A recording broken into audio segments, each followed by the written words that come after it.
It all started with a stupid game. Well, not stupid exactly. More like embarrassingly niche. Galactic Hearts. Love Among the Stars was a dating sim where you, a humble human, could romance a variety of alien species. It was cheesy, over the top, and filled with enough sci-fi tropes to make a Trekkie blush. But it was also weirdly addictive. I'd spent hours navigating dialogue trees, choosing the right gifts, and trying to unlock the perfect ending with my favorite character Zara. Zara was a Velorian, a species known for their ethereal beauty, telepathic abilities, and a very forward approach to romance. She had shimmering silver skin, glowing violet eyes, and a personality that was equal parts charming and terrifying. In the game, she was the hard-mode romance, difficult to impress but worth the effort. I'd replayed her route at least a dozen times, determined to get it right. But it was just a game. A silly, pixelated fantasy. At least that's what I thought. Until she showed up in my room. It was 2 a.m. on a Tuesday. I was sitting at my desk, half asleep, scrolling through forums for tips on how to unlock Zara's secret ending. My room was a mess. Empty soda cans, crumpled chip bags, and a mountain of laundry I'd been meaning to fold for weeks. The only light came from my computer screen, casting eerie shadows on the walls. And then, out of nowhere, there was a flash of light. Bright, blinding, and accompanied by a sound like 1,000 wind chimes being struck at once. I yelped, falling out of my chair and scrambling backward as the light coalesced into her. Zara. She looked exactly like she did in the game. Silver skin, violet eyes, flowing hair that seemed to shimmer with starlight. She was wearing the same outfit too. A sleek, form-fitting jumpsuit that looked like it was made of liquid metal. She glanced around my room, her expression a mix of curiosity and disdain. "So this is where you live," she said, her voice smooth and melodic. "Charming." I stared at her, my brain short-circuiting. What? Oh. You're not real." She raised an eyebrow, clearly unimpressed. "And yet here I am. Funny how that works." I pinched myself hard. Nope, not dreaming. This has to be a prank. Did my friends put you up to this? Are you wearing some kind of costume? Zara sighed, crossing her arms. Humans. Always so quick to deny the obvious. Let me make this simple for you. I'm real. The game you've been playing. It's not just a game. It's let's call it a recruitment tool. A recruitment tool. I repeated, my voice squeaking. For what? Alien dating. He smirked. In a manner of speaking. The Velorian Empire is always on the lookout for compatible species. Your little game is one of many we use to identify potential candidates. I blinked, trying to process this. Wait, so you're saying I've been playing an alien matchmaking simulator this whole time? Essentially, yes, she said, stepping closer. And you, my dear human, have caught my attention. I felt my face heat up. Me. But I'm just some guy. I'm not special. Don't sell yourself short, she said, her tone softening.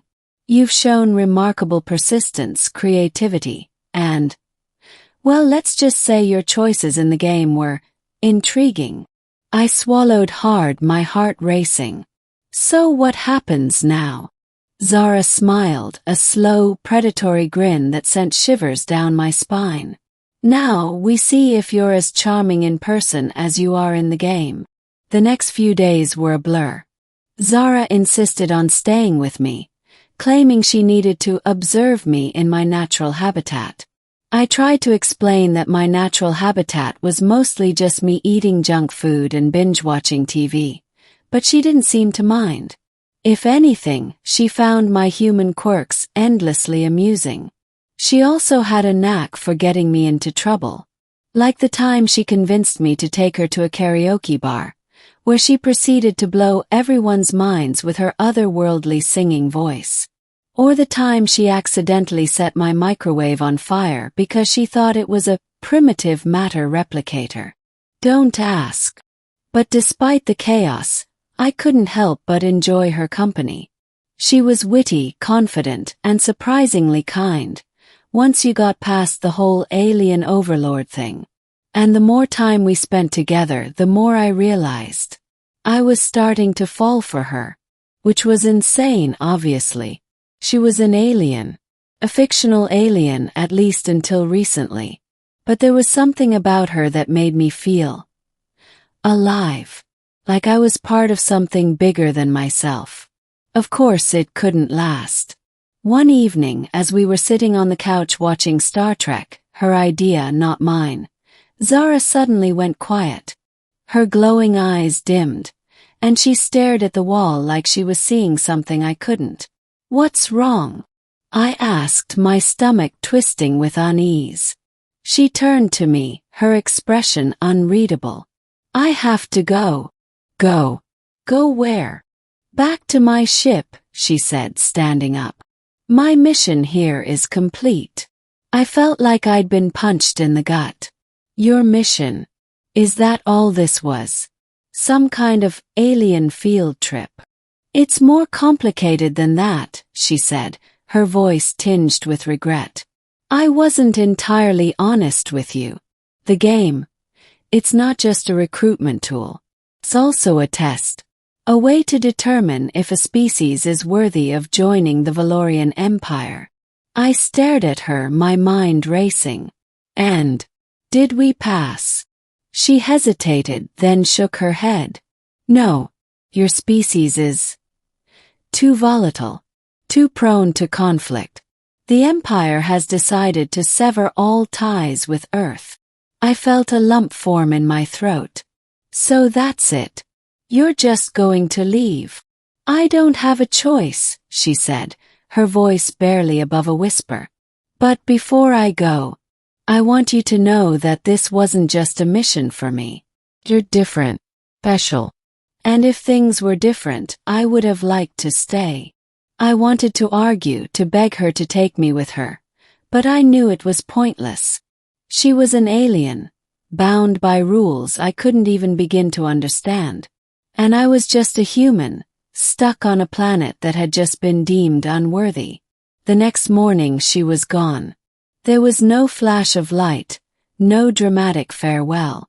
Just an empty space where she'd been standing the night before. I spent the rest of the day in a daze, replaying our conversations in my head and wondering if any of it had been real.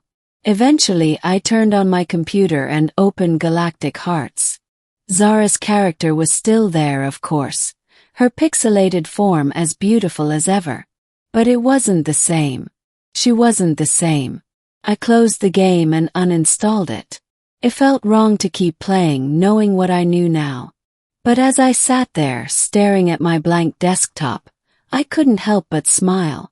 Because for a little while, I'd been part of something extraordinary. And no matter what happened, I'd always have that. Epilogue. Years later, I still think about Zara. Sometimes when I'm lying in bed at night, I imagine what might have been. Maybe in another universe, things turned out differently. Maybe in that universe, I'm out there among the stars, exploring the galaxy with her by my side. But in this universe, I'm just a guy with a story.